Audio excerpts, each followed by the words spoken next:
Welcome back to the War-Song of Davokar. Last night, we reconnected with the A-Team, the Queenseekers, and we introduced the C-Team, Deathcallers. Let's start with our Queenseekers. When we last left off, they were separated. I quickly got them to reconnect underground in the lair of Princess, or Acantha. She is a smuggler of refugees, sending them up north. We found out that she does this using the wizardry ritual of 7 League Stride. And Melchizedek adds on, hinting to the group that actually what she's doing is selling these people into slavery. And they catch a few details here and there that seems to corroborate that story. But they don't really pay any attention to that. They instead focus on the mission. They get a map from Acantha, they compare that to the map that they got from Uncle Conchi, and from these two maps of these secret tunnels that are apparently not too secret because now 2 different factions have access to them. Anyway, the secret tunnels to the Queen's Palace now has 2 options for entry. The first one from Uncle Conchi is basically a sewer entrance into it. Is going to be a long path through all the cells and the black cloaks before you actually get to the palace. Acantha, Princess's route, actually starts about halfway. It's going to be a much shorter path. However, she knows it because she once had a contact with the Queen's spies. So there will be more formidable forces to face before a much shorter journey. So we have a very simple binary choice for the group. They consider maybe for 2 seconds if they want to do something about Princess's slaving operation, but once they confirm that all of her slaves are Ambrians and not barbarians, they turn a blind eye to it. They exit out through a trap that also operates as a purging fire ritual, getting rid of some of their corruption for a little bit of danger. And I was going to have some extra scenes in the town, but because we needed the time to introduce C-Team, I skipped ahead. So that is a good spot to leave the Queenseekers. They have their mission, they have their map, they haven't decided which route they're going to take, but next time they can get straight to the mission. They don't need to prep, they are ready for the action. Now then, for our new party. The mission of the Deathcallers is tertiary, both in an out-of-game sense because it was the party we knew would get the least amount of game time, and in an in-game sense because the barbarians, while they thought that having powerful ancient beings coming to their aid against Ambria could be crucial, they didn't put much stock in it as something that could actually work. So they did send 5 people, not to kill these monsters, but to talk to them, to reason with them, to try to get them on their side, and they did have a few resources to this end. Their first opportunity was with the Autumn Elves of the Iron Pact. They found an Iron Pact tablet, they had an artifact known as Yother's Crown, which was particularly dangerous, and if destroyed in a place called the Cradle of Own using the Ewer of the Circle, then this would endear them to the Iron Pact, show that they were willing to give up a weapon in order to decrease corruption, and maybe they could be trusted to then have the Autumn Elves help them in their fight. And pushing back the Ambrians could be good for the elves and the barbarians together. So this is very solid. Let's meet our team. Now, I was going to do something quicker for their introduction, but I decided because of all the time that the players had been spent waiting and developing these characters, we would do a little bit of a montage talking about the weeks that they had been traveling into Dark Davokar together. This is what we found out. Our first member of the team is Roland, an Ambrian who became disenchanted with his empire specifically because of the events of Ghost of Karahar. He was taken in by Yadessa clan and learned bushcraft, and is a strongman ranger of the group. Next up is Saren, and while he is a barbarian of Clan Sarkhan, the most warmongering barbarians, he has become a pacifist. He takes the teachings of his blood daughter goddess and instead uses that to heal others, to restore life. He is a master medicus. He is practicing theurgy, typically associated with Prios, but now born of the blood daughter. He has patron saint and oracle.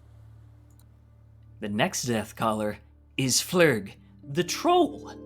Yes, we have a troll that went as a representative from the underworld to the Clansmoot, and now he thinks he would be perfect to help command the team with his troll singing, and his songs could be a major boon in bringing these ancient beings to their side.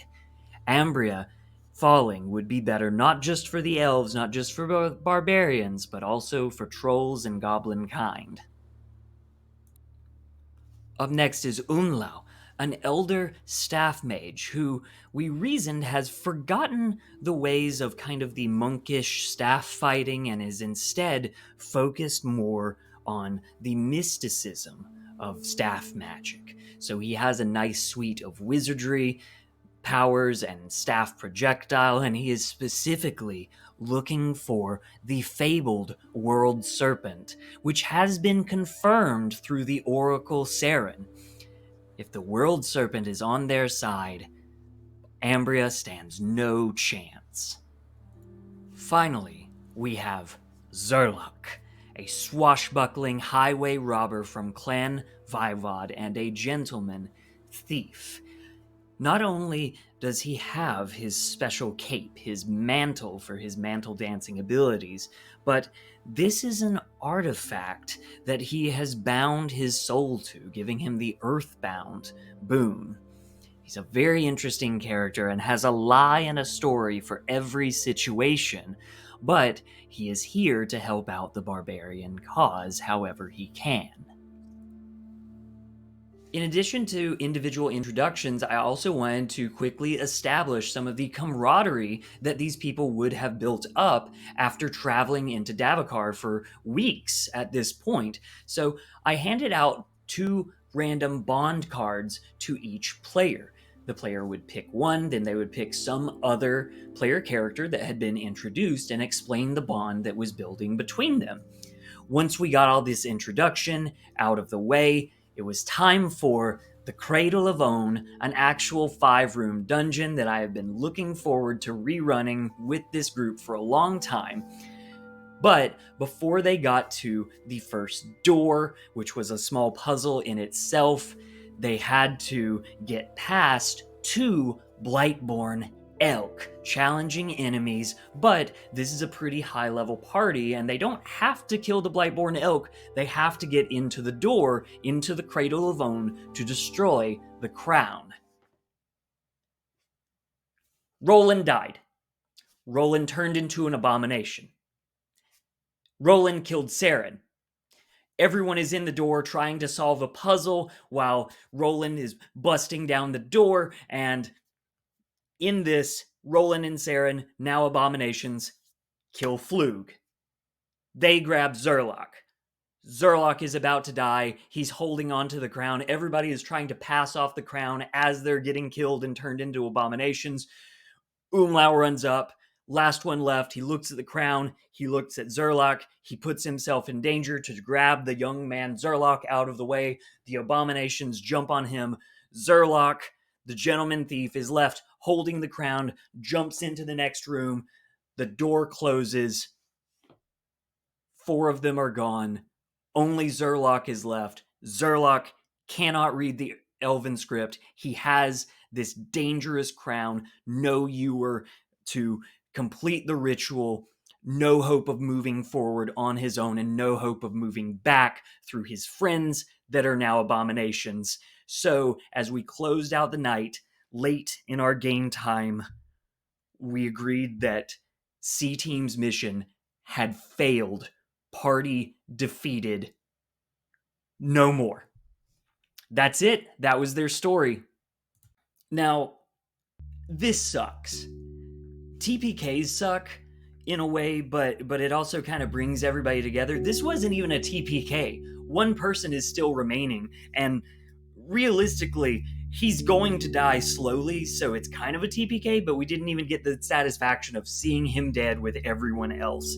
And this is something that could have happened, especially with 3 parties on the board. I knew that I wanted to get them all in a reasonable amount of danger so that maybe one of them dies, and that's what happened to C Team. And it's just a shame because, if I'm being honest, the C Team quest was the one I was most interested in personally. The C Team characters that have been cooking low and slow for a long time now, I think were the best ones from a team perspective, from a backstory perspective, even from a build perspective, that these players had made, and now they're gone.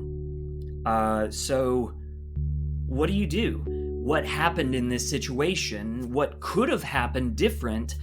Well, I want to talk about that, but I want to give my 5 players watching this the opportunity to click away. I know that I reveal some information behind the screen, and y'all are welcome to it, and you're still welcome to keep watching, but I also know that talking about what could have happened and my plans for where the adventure could have gone might be too much for you to know. So that is up to you and any viewers who are watching our adventure without being a part of it. If this is too much for you as well, and you just want the main story with little notes from me, but not all of my plotting and everything, have a nat one day. Bye-bye. For everyone else, here's my current assessment of this situation. I want to start by how I originally envisioned this scenario going, and then we're going to look at why that changed and what happened once we were in the game. So my original concept was, your characters have been traveling through Davokar for weeks. Just as you arrive at your first destination, the Cradle of Own, where you will find the Autumn Elves to bring to your side in the war, a Blightborn elk walks towards your path. You see the door before you. You solve the riddle at the gate, and as you rush in and close the stone door behind you, you hear the corrupted beast batting at the door with its shadowy hooves, its malevolence seeping through as dust falls in the dark chamber, and you see 5 doors before you. That's where we're going to pick up. Then we could do the title card introductions for each character, but we were going to jump into the action. They were going to go through the 5-room dungeon. We would have had more times for puzzles, and it was a puzzle dungeon. It was not a fight dungeon, it was a puzzle dungeon. There were traps that could hurt you, but there were no enemies to fight you. And that might have worked out better for this team who was sent to talk to these beasts rather than fight them. The person they would have found at the end was Lifway, one of my favorite NPCs from Ghost of Karahar, and connected to a player character, Lanigan Krim, the one who was writing the notes and deciphering the elven texts for the barbarians secretly so that the group could come in. And who knows, if the player was up for the surprise, Lanigan could have made an appearance here too. Once they talked to Lifway, Lifway was going to say, yes, of course, you have destroyed the crown and the Cradle of Own. The Autumn Elves will help you, and I know of 4 other beings in Deep Davokar who might assist you. This was an easy layup to instantly get the elves on their side and provide some reinforcements for the front line, the B-Team Raiders. Lifway would then give the options that would serve as the outline for the remainder of the C-Team quest.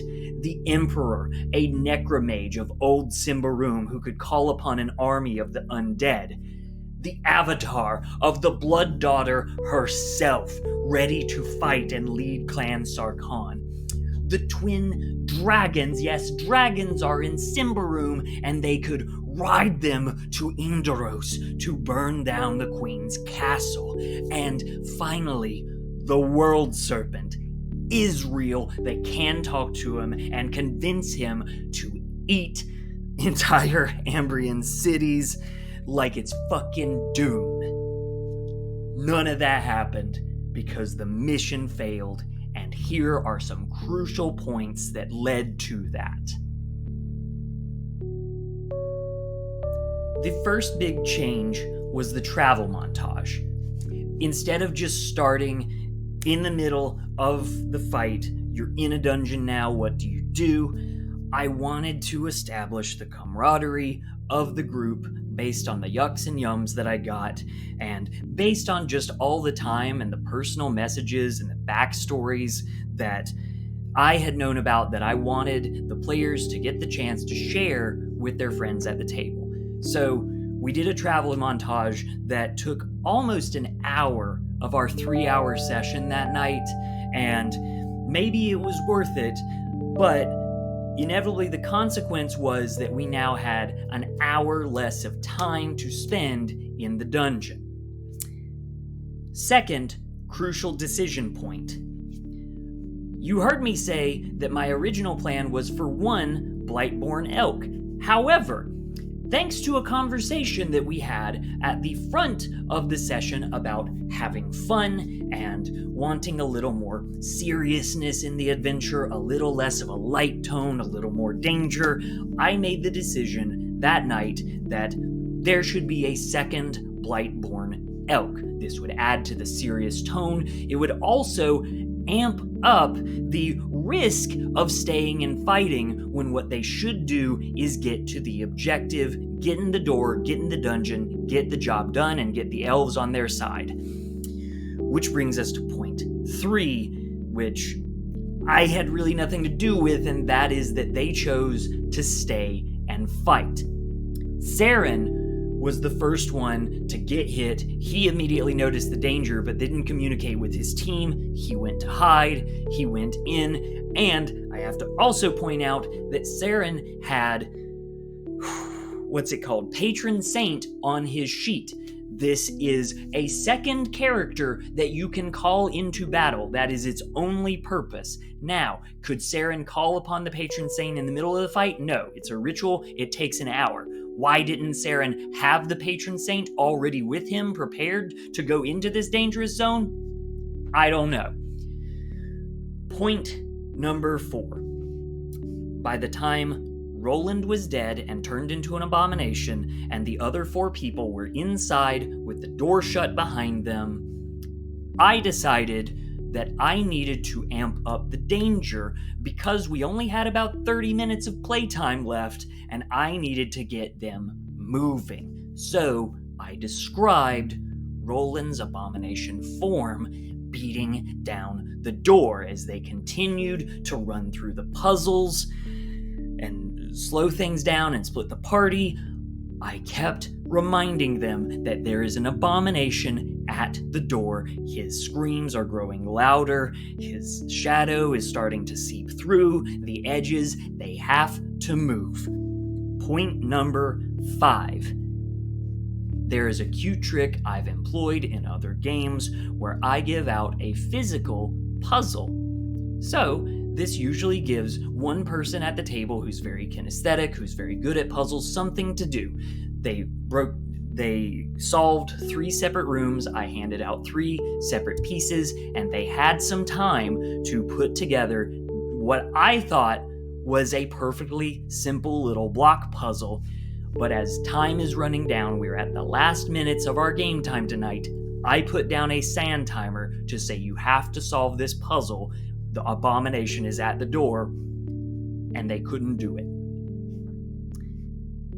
And that brings us to the final decision point that led to this disaster, and that is the domino effect of one person falling and becoming an abomination, turning the next person into an abomination. That person was holding the crown. Someone has to run in, grab the crown, so on and so forth. And Symbaroum doesn't have a disengage rule like D&D. If you run into a melee opponent and then you use your move to run away, you're provoking attacks. So, it's no wonder why the one person who got away was Zerlak, who has the acrobatics skill that helps you not get hit when you're running around, and he had to be specifically saved by Umlau. So that's where we are, and quite honestly, all of this from that first decision point to allow for an hour-long travel montage rather than quick introductions led to a near TPK and the failure of C-Team.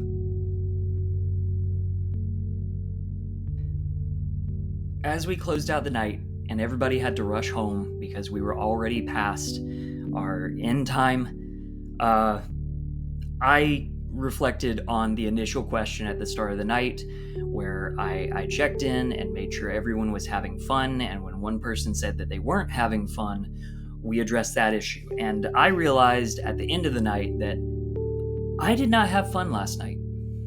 This was a huge bummer for me. I do not take joy in killing player characters, especially not when an entire quest line, an entire party is dashed away. So I felt at the time that I might try something that I've never tried before. When you fail in a video game, you're able to restart the level. Do a redo. Try again until you succeed. What if I redid this session?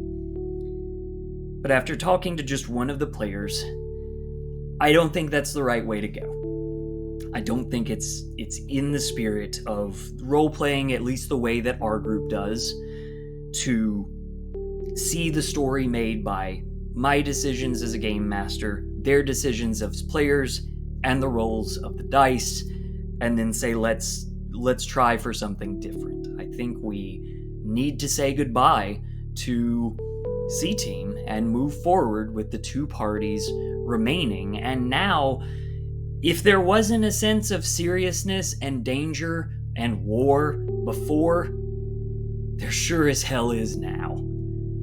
So I'm gonna keep running the game the best I can. I'm going to chat with my players before next week to make sure the vibes are good and we're ready to keep going. And we're going to keep having a fantastic adventure in Symbaroum. Thank you for watching. Have a nat one day. Bye-bye.